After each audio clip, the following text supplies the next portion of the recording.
carrots are a popular vegetable. They're a little bit sweet. They're a root vegetable and they grow in the ground. We can cook them, we can steam them, we can grill them, we can roast them. Today we're going to eat them raw because we're eating them in a salad. So I have carrots. This is about, I'd say about 4 to 5 cups of carrots. And on the information that Amelia has for you, it tells you what a serving size is of a carrot. On the bottom of this picture in the smaller print, it tells you that 1 cup of shredded carrots is equal to 2 carrots, okay? So if you're not sure how much you're working with, and 1 cup of sliced carrots is about 3 medium carrots. Every day we should be eating fruits and vegetables. Fruits and vegetables should constitute half our plate. So if you've looked at the Fit 5 that Special Olympics has shared with you, or you look at the My Plate demonstration picture, half of that plate is fruits and vegetables. So this is a way that we can get the fruit and the vegetables together because we're going to put some raisins in our carrot raisin salad. So as I said, these carrots, you can grate a carrot. You can put it into a salad shooter if you like technology and have the salad shooter slice of your carrots just like this. Or if you're looking for a quick tip, you can actually buy them like this. So any way that you get them, they're still raw. They are not cooked, right? So they're giving us lots of fiber. They're crunchy and they have a high water content. They also hydrate our body. So we're going to use our carrots. Here's my bowl. When I make my recipe, I like to do my liquid ingredients first because they're going to be the dressing. And once I get my liquid ingredients mixed up, then what I do is I add my carrots and I dress my salad. So I'm going to just check my recipe because I don't have any of you live here to tell me if I forget something. So I'm going to keep that on the side there. I also have a lemon. So we've got a lemon, we've got some raisins, and we've got some walnuts. All of these foods are bringing vitamins. We've got vitamin C, we've got potassium, and we've got from the walnuts, omega-3 fatty acids, which are really good for our heart. And we have protein and we have fiber. So all of these delicious ingredients are going into our salad. When I work with a lemon or an orange, I always wash it first because even though you might think that we're just going to squeeze the juice out for our dressing, we might have something on the skin. Could be bacteria, could be a little dirt. These days in the grocery store, it could be COVID because that comes out when people walk past or cough, and if they're not wearing a face mask or they have something on their hands, it gets on the fruit. So I wash the lemon when I prepared all of our ingredients, and I washed my hands just before I started. So we always want to be conscious about that, especially at this time. So I'm going to just get my lemon ready. I'm going to slice it. I had a lemon available, so I'm going to just pop out the pits. You can use lemon juice from a bottle. If you don't have a fresh lemon, no worries. You could substitute lime juice. And if you're not a fan of either of those, you can go ahead and substitute a little squeeze of orange. So there we go. This guy has a lot of pits. Look at all that. So I take them out and there we go. Okay. So I'm just going to squeeze in my lemon. And this recipe is going to take about a tablespoon. If I do the lemon first, I could pull out all those seeds I missed because look at that. I still missed quite a few. Let me get those seeds out of there. Okay. We don't need any lemon seeds in our salad dressing. Okay. Oops, there goes one more. Okay, so it's only a tablespoon of lemon juice. So I do these recipes so frequently, I'm really good at eyeballing. There you go. So that's a tablespoon right there. And if you're unfamiliar, I'm just going to reach over here and grab a tablespoon. Because I want to remind you that a tablespoon is not something that we pull out of the drawer. This is a true tablespoon measure. This is a true teaspoon measure. Notice they're different. There are 3 teaspoons in a tablespoon. So it's quite a difference if you make a mistake when you're measuring. Might be too tart, might be too salty. Okay, so we're going to do our honey next. I'm gonna grab I pre-measured my honey. I'm gonna put my honey in there. This is a quarter of a cup of honey. And we got a lot of carrots going in there. So honey is a natural sweetener.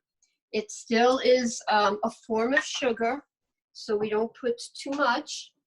And I'm reaching for my olive oil. Ooh, careful not to spill. There we go. Put the olive oil there. It's a third of a cup of olive oil. Mix that in there. Oops, put that there. And then I need a little apple cider vinegar.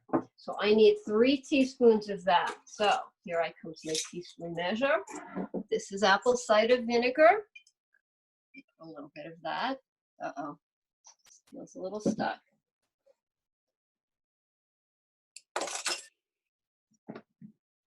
I got a little stickiness on my hands. Our first snafu was I can't get the apple cider vinegar. Here we go. Okay. Always use a dish towel. It gives you a better grip. Okay, so I'm going to put 3 teaspoons in there. 1, 2, 3. Okay, there we have it. And that's our dressing. So we're going to mix that up. Then we're going to add, mix that up. It doesn't mix very well because the honey is really thick and dense, but you do the best you can, and then when you add in your carrots, it's going to help mix it better because the carrots are going to absorb some of that. Looks pretty good. Okay. Mix that up. Next, we'll put our carrots. I'm just going to do a little bit at a time. So I want to make sure I coat those carrots. This is a big bowl of carrots. Carrots are an excellent source of vitamin A. And vitamin A is important for our eyes. 2 carrots have about 200% or twice as much vitamin A as you would need in a day. So they really are a powerhouse for vitamin A. The orange color comes from the carotenes, which is a precursor to vitamin A, and that's how we get so much vitamin A from the carrots. It's important for our vision, especially our night vision. As we get older, our night vision tends to decline, and so if we have a diet rich in vitamin A, it's very helpful. Okay, now that I've got that mixed really well, next I'm going to add my raisins. That gives a little bit of fiber and potassium, lots of really good things, magnesium. Mix that right in there. Okay. I will tell you that after this salad sits for a couple of hours in the refrigerator, the flavors blend really nicely and the raisins absorb a little bit of the moisture. Next go the walnuts. You can use a chopped walnut. You can make them a little smaller. You can skip the walnuts if you're not able to eat nuts. You can use a different nut. You can use an almond. You can try some different things with your recipes. Once you make it the first time and you know what the texture is like, you can substitute or you can experiment. That's a great thing about cooking. You make a mistake, you can eat it. It's really fun. Okay, so this is our finished product. There we go. The vegetables do get a little bit more tender as they sit. They absorb the flavors of the dressing. So I always like to make it and let it refrigerate for a couple of hours. You could eat it fine, just like this. It's going to be really crunchy. If you wanted to really experiment, you could cook your carrots a little by roasting them and then turn them into a salad. So there's many ways that you can work with carrots, and you can vary from the recipe. And as I said, you know what you like, and we encourage you to do things in different ways. always focused on getting more fruits and vegetables. Okay. Does anyone have any questions? I do not have any questions in the chat. But you can also unmute your microphone if you have a question.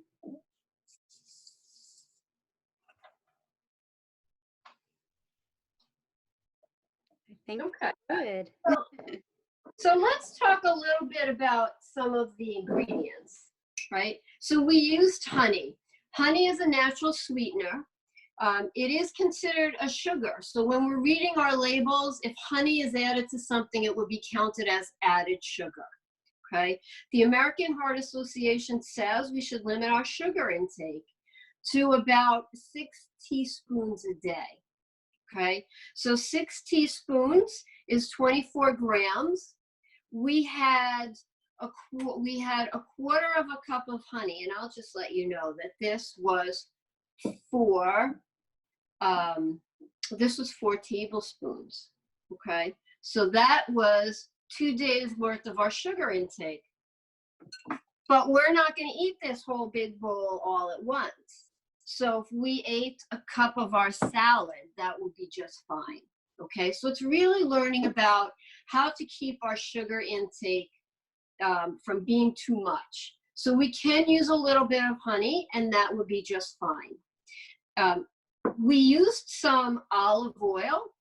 Olive oil is a healthy fat. Even though it's a healthy fat, it doesn't mean we could have as much as we want, okay? It's a monounsaturated fat. It's better than having butter or processed hydrogenated margarines, but fat is still something we need to limit in the diet, and we want our diet to be about 25%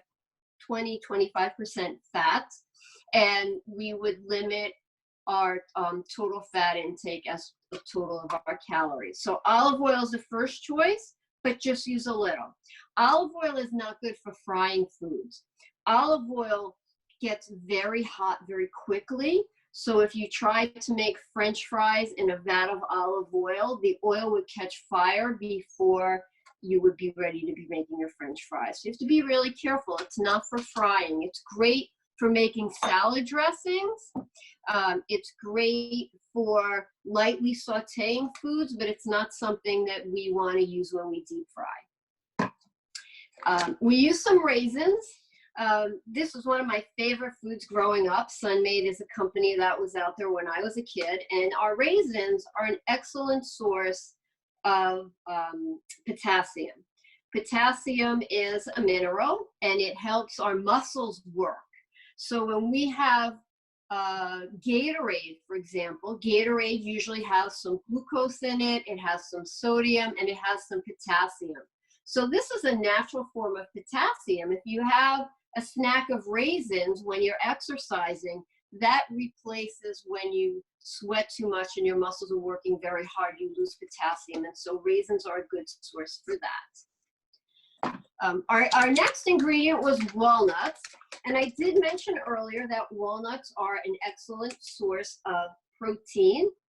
It's a plant protein. So when we talk about plant-based diets, and we talk about how do we get protein on a plant-based diet, walnuts are an excellent source of protein.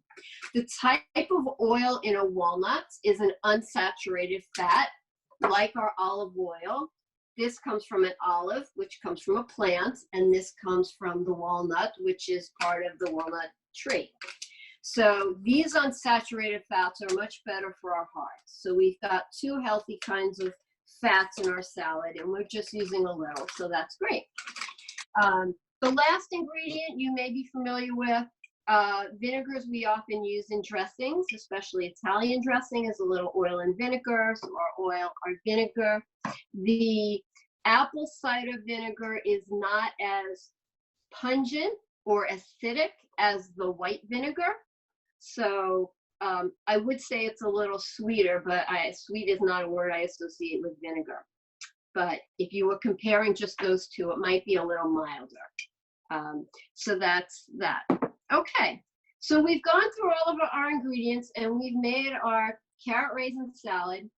I put this in the refrigerator for a couple of hours, let those flavors blend, And now we have time to talk about some other questions or any other topics. If you have a nutrition question that you've always wanted to ask, you can take time and ask that now. Does anyone have any questions? You can either type them in the chat or unmute your microphone.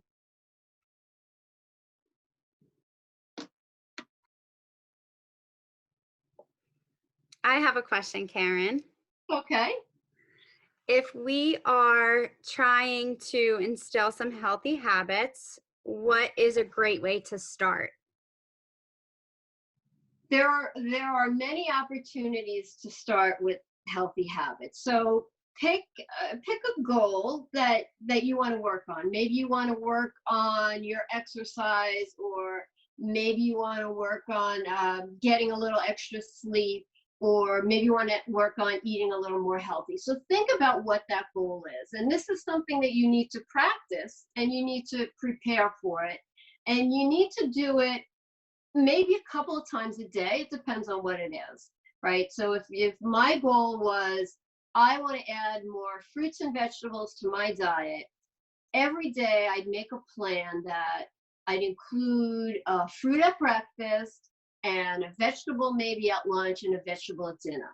And then I track it. I get up the next day and I try and keep track of, did I have my fruit today? Oh, I did great. I had my fruit. And then at lunch, I'm really anxious, and I'm thinking about what I'm going to have for lunch, and I really want to have my ham and cheese sandwich, but you know what? Maybe I'll put some lettuce and tomato on my ham and cheese sandwich, and wow, I did it at lunch. Then dinner comes. So you want to keep thinking about how you can include those fruits and vegetables and keep on plan. It's easy to get distracted. Maybe you have a special night where your family might order a pizza and you're saying, uh-oh, no fruits and vegetables on my pizza. Maybe I'll have a salad with it. But if you're starting a healthy habit, you want to practice it. You want to be conscious about it. And you want to follow up to be sure that you're doing what you're intended. And sometimes we fall off the wagon, but we get back on. So if you have a day where you notice you didn't eat your vegetables, don't give up. Start again the next day, and just be more conscious about how you get those vegetables in there. Great, thank you. Another question. With everything going on during this time, it's a little bit confusing, and it could be hard to get to the grocery store.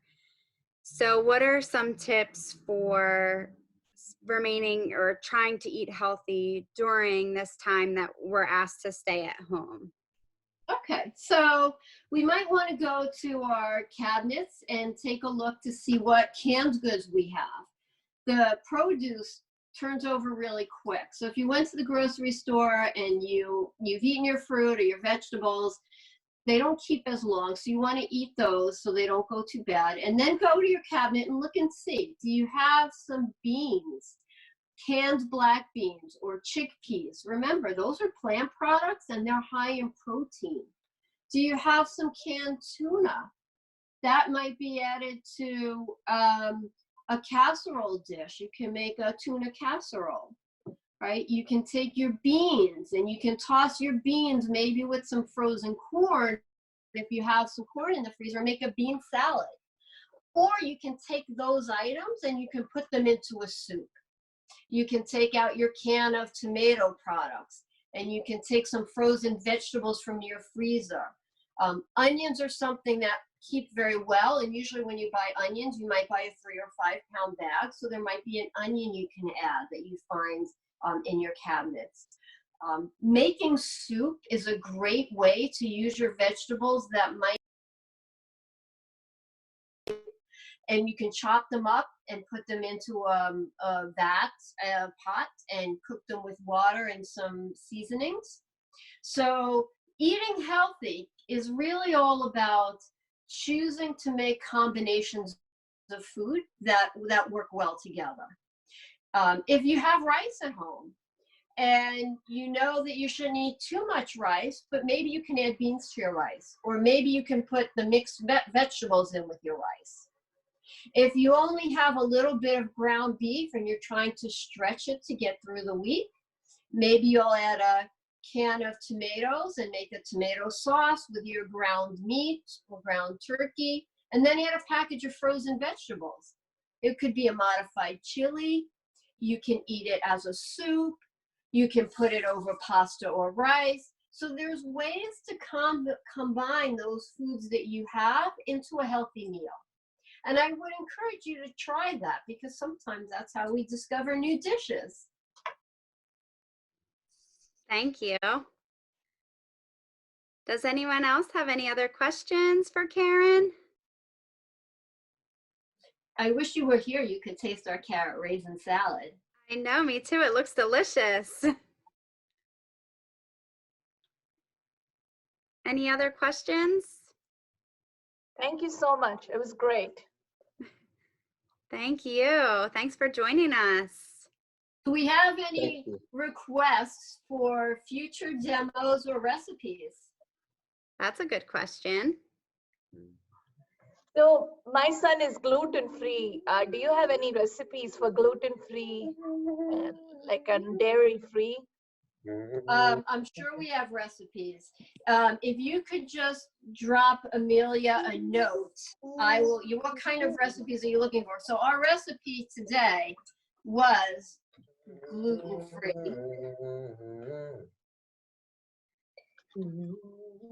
and dairy-free. Yeah, your recipe today is gluten-free and dairy-free. Yes. Yeah.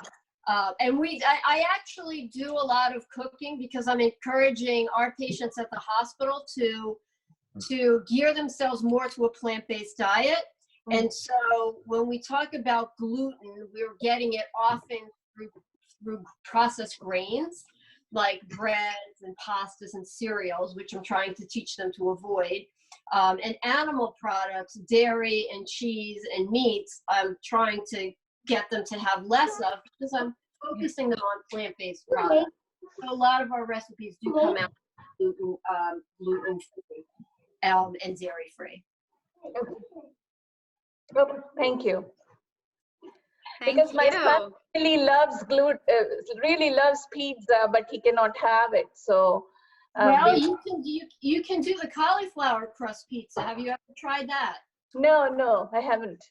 Yeah, so I know that Trader Joe's makes a version of it, and if they do use a little cornstarch, it may be gluten-free if you wanted to try that, but I can send you a recipe to make it from scratch yourself.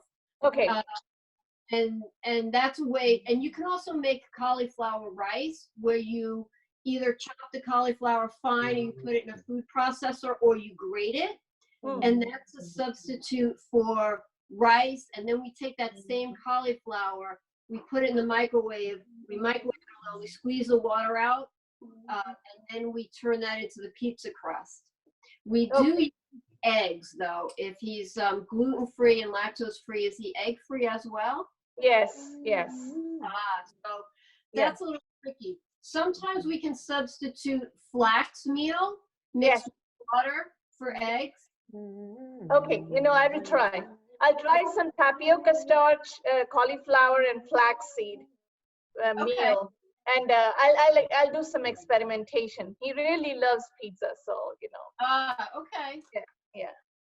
I can get the recipe from Karen and send that over to you. Thank you so much. Thank you. Thank you. Thanks. Do we have any other questions or possible requests for a future cooking demo?